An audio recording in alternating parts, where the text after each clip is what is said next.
Welcome to Sexology, a podcast that untangles the science of sex and pleasure. And now, with this week's episode, your host, clinical psychologist, Dr. Nazanin Moali. Hey guys, welcome to another episode of Sexology Podcast. I'm your host, Dr. Nazanin Moali.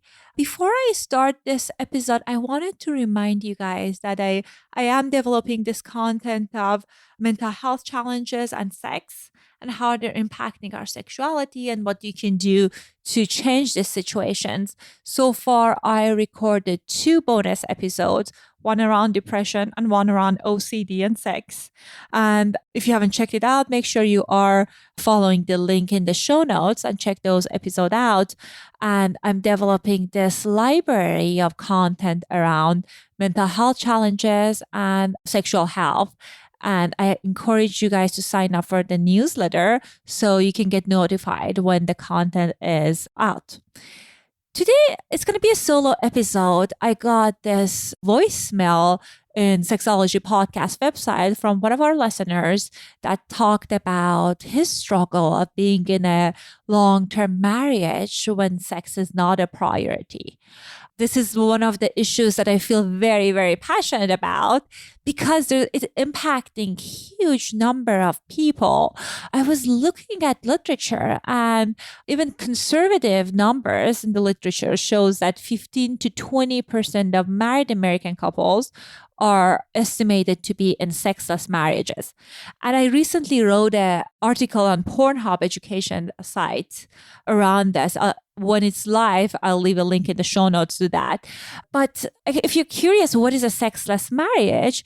Sexless marriage is defined when a couple has sex fewer than 10 times per year. And even if you're thinking about this as an American issue, you're certainly wrong, because the numbers, international literature showed crazy numbers. I was looking at these Japanese studies, and it showed that the number for Japanese married couples, it was closer to 45%. So almost half of the couples were in this situation that they were not having enough sex in their marriage. And the sexless marriage is not when a couple decide to be voluntarily practice celibacy. So this is a very, very important issue. And I've seen it's impacting the marriages and lead to divorce or separation and all sorts of issues. Anyhow, I want you guys to listen to this audio and we can talk about what we can do and what are some of the recommendations I have for this individual. Hi, Dr. Am. I'm wanting to ask a question about what to do in my marriage, which has been more than 20 years now. And we knew each other for like 13 years before that. And it seems like our sex life has basically diminished to nothing. We haven't had sex now in several months, and that doesn't seem to bother my wife. But I'm very hungry and for intimacy, both physical and emotional. And my wife does not make herself available to me. She takes off in the morning to drop the kid off to school. We have a daughter who's in school, and she doesn't come back home while I get ready for work. I work very long hours. We both went to medical school. I ended up paying for her medical school education, and she never practiced medicine. And I've been struggling to keep my practice going, and I cannot get her to help me in my practice, either as a doctor or otherwise. And I don't know what she even does all day, but I'm quite frustrated and resentful. And I don't know what to do because I basically don't desire her anymore. She's not appealing to me. Please help if you can. Thank you. Well, my heart certainly goes to this listener, and thank you so much for reaching out. This is, as I said, definitely more common issue than people are recognizing or even talking about it. But it can impact the quality of the relationship significantly because not being physically intimate with your partner, it can create an emotional distance. And sex is a form of attachment. And if it's not present in the relationship, it may harm the quality of the attachment. So it's really important to kind of address it and problem solve around this issue. If this is something that you feel that you want to address it, I encourage you to talk about it and think about the steps that talk about it with your spouse and think about the steps that I'm going to talk about. First of all, I had this question about whether this issue is the byproduct of the relationship dissatisfaction. So you mentioned that your wife's staying home, you don't know what she's doing. It seems like you guys both went to get advanced degrees, and now I sense a little bit of resentment around how things unfolded. And I hear that you are feeling resentful, you're feeling disappointed, you're feeling that almost like she didn't deliver on the things in the marriage that you were hoping that she would. So I'm curious to see how would that impact the relationship? Because, it's not like we have sex, especially in the marriage, in the vacuum. It always happens in the context of the relationship. So if we are having this resentment, sadness toward our partner, that definitely impact the quality of the sex. So oftentimes couples refrain from sex when they feel like they've grown apart and they don't even like each other because of those relationship issues. And that naturally leads to less desire. So I'm kind of curious, is this happening in your marriage, or it is kind of a byproduct of this relationship dissatisfaction, byproduct of not feeling sexually and emotionally fulfilled inside the bedroom? So I think it's very important to think about which was the primary issue that kind of got in the way. And it's because the way that we're going to address it will be different. Because if the relationship is an issue, it's important to repair the relationship first, right? Because when I started sex therapy, I was naive and I was just jumping into giving people like sexual interventions and homework. And I was starting, I feel prematurely sexual interventions. But what I know right now, that if you don't like your partner, you're not going to experience desire. You don't want to have sex with them, and you're not going to do the homework that the sex therapists are assigning to you. So definitely, I encourage you to think about what's going on. What is the primary issue here? First step in doing this, I want you to take a time yourself and reflect on your wants and needs. Perhaps you can take a time to journal about your emotions, your thoughts, because being in a sexless relationship, most of the time there's strong and confusing emotions in one or both partners. So sometimes when we have the strong emotions, when we want to talk about it with our partner, we might appear kind of like intrusive. They might experience us being very intrusive or harsh or invalidating. So it's important to kind of like process some of those emotions with yourself. And I always tell my clients that approach it with some sense of curiosity, like in a way that an anthropologist kind of would examine the habits and life of a new tribe. I want you to think about the first time that you noticed the drop in the frequency and this patterns of sexual relationship changing. Is that an issue you guys always had from the beginning, or something happened that led to some changes? And some of the common things that I see that leads to these changes, if the couples were feeling connected initially, part of it could be some health conditions, right? Or disease or childbearing, like after pregnancy. Many of my clients that I see, couples, their sex life got diminished or disappeared after they had children, because of part of it is like physiological changes in the woman's body and the gap it creates in kind of wanting to have sex. And after that, it kind of sets a negative tone in a sexual relationship. And it's hard to reset. I mean, it's absolutely possible, but it requires some mindfulness. So I want you to think about, when was that after she had your first daughter, you guys had the first daughter, or it happened after some medical condition, sometimes after cancer, as you know, you're a physician, that like our libido can change. Could be a number of different things that might have contributed to this change. One of the things that people are not necessarily talking about it's like natural changes in the pattern of our sexuality when we get married.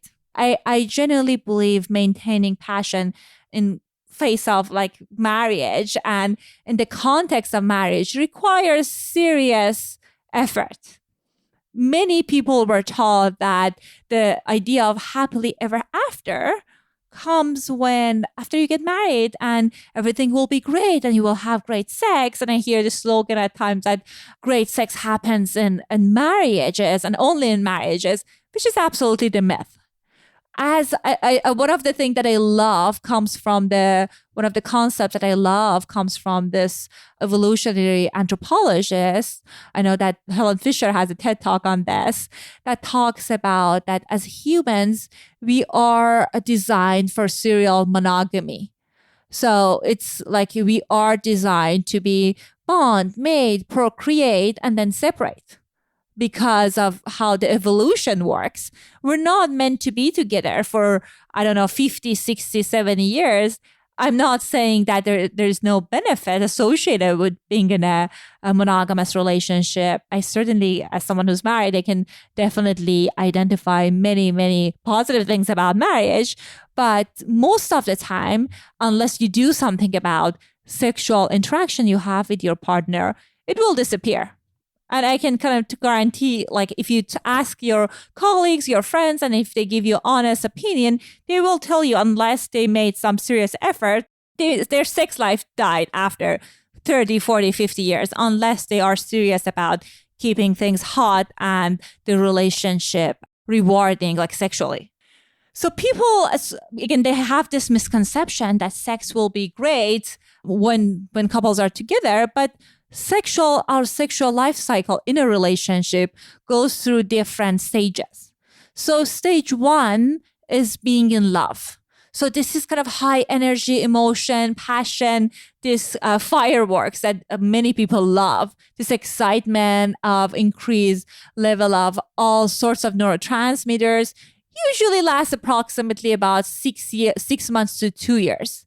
So that is when people, this is one of the issues that people, when they don't know about different stages, they might get disappointed because they feel there's something going on in the relationship when they move to the next stage, not knowing that this could be a natural life cycle of the relationship. So second stage is a passionate love. This is the stage that you feel bonded, you feel commitment and safe, your feeling of safety is more present in the relationship. You are feeling like this deep feeling of connection and friendship with your partner. Unfortunately, this is the stage that people feel kind of a drop in their sexual attraction and passion because they have this feeling of kind of familiarity. And like many people get divorced after 4 years, but it's then when you are in this phase, it's really, I think, important to think about that this is normal. There's nothing wrong with you. There's nothing wrong with the relationship, possibly. You enter the compassionate love stage. Congratulations. Doesn't mean that you're not going to have great sex, but it means that because you have this sense of bonding and excitement with your partner, it will require more effort and creativity to make sure that sexual aspect of the relationship is also hot and exciting.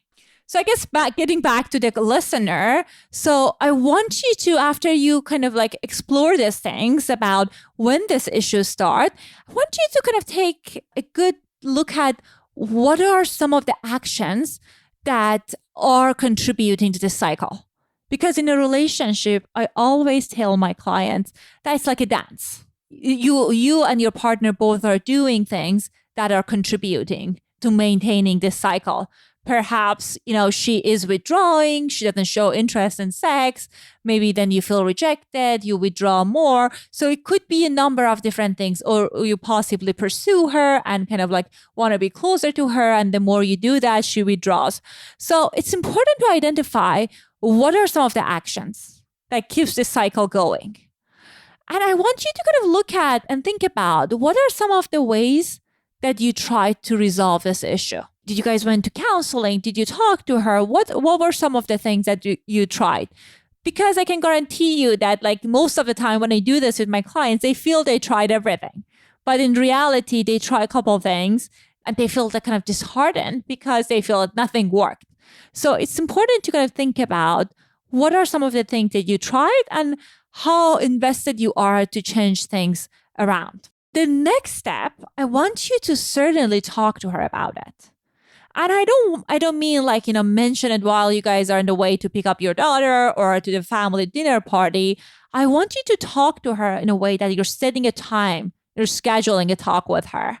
Because I want her and you have a good opportunity to kind of talk about it more in depth.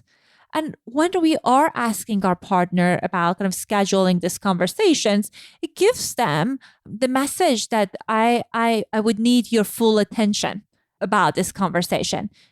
And I am guilty of that. Sometimes after work, my husband is talking to me, I'm cooking, I'm doing different kind of things around the house. He's doing his own things and I'm not like necessarily fully present. But this is one of those conversations that will require her to be present and in order for you to be able to share something vulnerable. When you are talking to her about it, it's important to talk about it in a neutral way. I want you to kind of at least maybe like even role play it with yourself or talk about it and shower about how are you going to bring it up. Because if you are kind of using a language that she thinks you're attacking her, she might get defensive and she might feel blame and you guys might not get anywhere. So kind of focus on your goal. What is the goal? I want you to kind of have this more of a solution-focused approach toward it. So kind of talk to her about this is the pattern that we've noticed. This is what's going on in a relationship since, honey, in past 9 months, I've noticed that we haven't been intimate. And talk about how are you feeling about it. Kind of saying that, the same thing you mentioned, I feel hungry for emotional and physical intimacy with you. I feel close when we are intimate, I feel closer to you. So kind of talking about your feeling and what you want instead of kind of trying to analyze the situation. And it's very important to put it in a context. Definitely start with kind of neutral statement of describing what you observed and then kind of putting it on the term of what are you feeling. After you talk to her, you will have a better understanding of where she is as far as wanting to work on this relationship and these sexual challenges. Because it takes two to tango, right? She needs to be ready and willing to change in order for you guys to see some changes. But I think the key is willingness. So after you talk to her, you will have a better understanding of her desires and how much she wants to change this. Because I can see that this conversation can go two directions. Perhaps she might bring up things in the past in the relationship that might have contributed to this low desire. Could be something as like previous infidelity, could talk about, perhaps could be something related to feeling of betrayal that she had, or could be related to some of other challenges that she has with herself. So after talking to her, you would know if you need to focus on the relationship part of things or a sexual part of things. Afterward, if the issue is sex, I don't want you to leave this conversation with her without having a tangible plan. Because sometimes people say, I'll do better and we can focus on that and without creating any actionable plan. So if this is something that she says that she's also willing and interested to work on, as the next step would be kind of scheduling a date night. And I know that many people are probably kind of rolling their eyes saying that, scheduling a date night is lame, sex needs to be spontaneous. but I can guarantee that like having a scheduled sex is better than having no sex. So it can be a very, very good start. So again, it could be opportunity for you guys emotionally connect and eventually sexually connect. So if the issue that she says, perhaps she feels like overwhelmed or she feels that it's kind of awkward since you guys haven't been connected sexually. So you guys can have that time to start things at the pace that you guys are comfortable.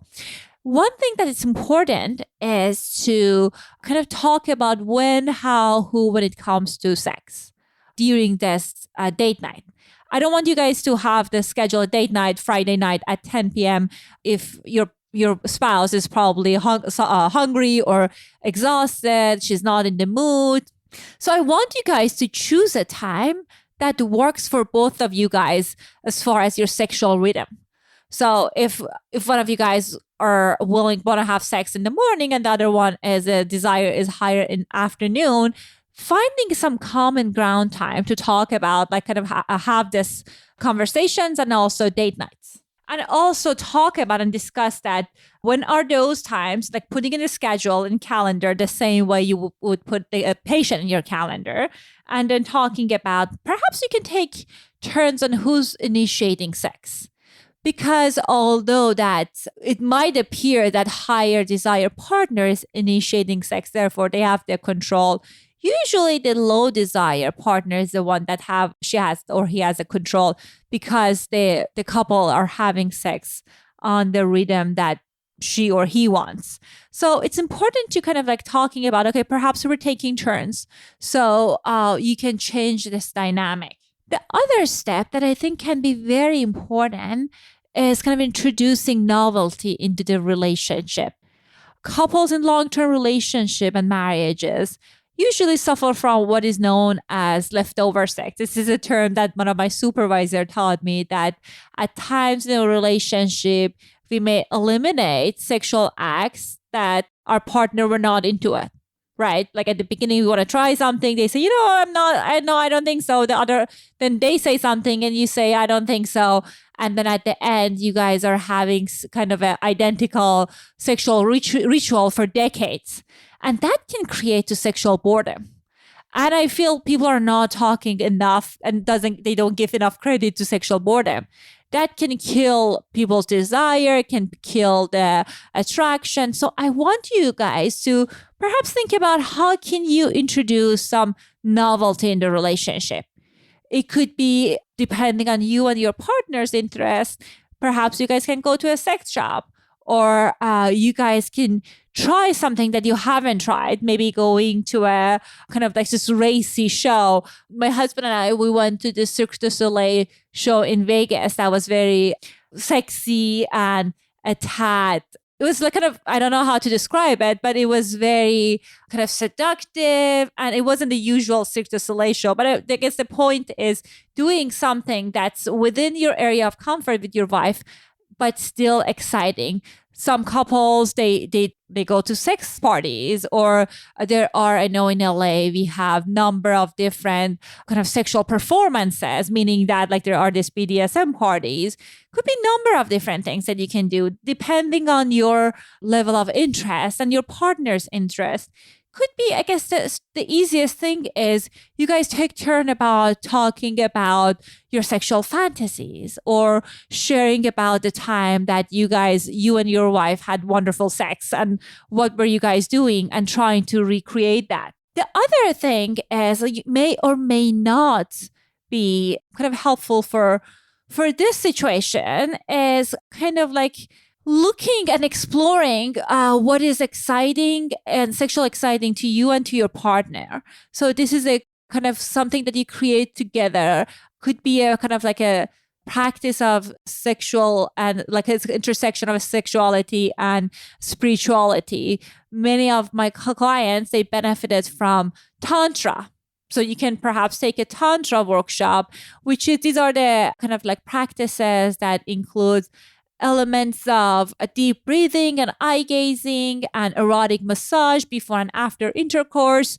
So you get the idea. So if the issue you sense that it's erotic boredom, incorporating novelty can make a huge difference. And this would be a good thing to bring up and for the date night. At times, I tell my clients that each week, one partner needs to plan it. So, and you guys cannot do the same thing. So, because of what I realize at that time, people sit in front of TV or watch something and kind of feeling disconnected, and they never have sex during date nights. So, since the goal is to sexually connect, then it's important to choose a kind of activity that kind of like promote that excitement. And it could be possibly nothing related to sex, but something that is exciting. Because when we are feeling excited in a relationship, it's impact our sexuality. So it could be excitement of trying new thing in the same way that you were trying them in the early relationship. Could be taking romantic trips, or could be kind of like doing activity you haven't done together before. So I guess like it's such an individual thing that I want you to talk to her about it and also check in with yourself. And lastly, something that I wanted to encourage you and also all our listeners, that definitely if the issue is sex, consider sex therapy. Because what happens that people are kind of like get stuck in these cycles of sadness and frustration and resentment, and they don't know where to go. But with the help of a sex therapist, you can kind of have someone that helps you to have this conversation, A, and B, will give you guys some concrete, actionable steps to do. What usually end up happening is people are waiting 3-4 years before going into therapy. And now that there are multiple other issues compounded to the original problem that the couple they experience. So it will be harder to revive the sexual part of the relationship. So if you continue to struggle after having a conversation with her and kind of implementing all these things, it's important to kind of consult with a sex therapist. Sex therapy is one of those things that even few sessions of it can make a huge difference. Anyhow, this was some of the recommendation I had for a listener. Guys, if you guys have recommendation for him or things you tried in your relationship that worked, please leave me a voicemail at sexologypodcast.com and I will play it in the show if it's helpful and relevant to this listener. And please don't forget to like, subscribe, write a review in Apple Podcasts, Stitchers, or any other platform that you listen this podcast at. I really appreciate your support. You guys are my marketing group. This is a passion project. So I will need as many support as I can. Thank you guys, and I'll talk to you later. Thanks for listening to the Sexology Podcast. For more great content, visit www.sexologypodcast.com. Please be advised that information presented on this podcast is not a substitute for seeking help from a licensed mental health provider.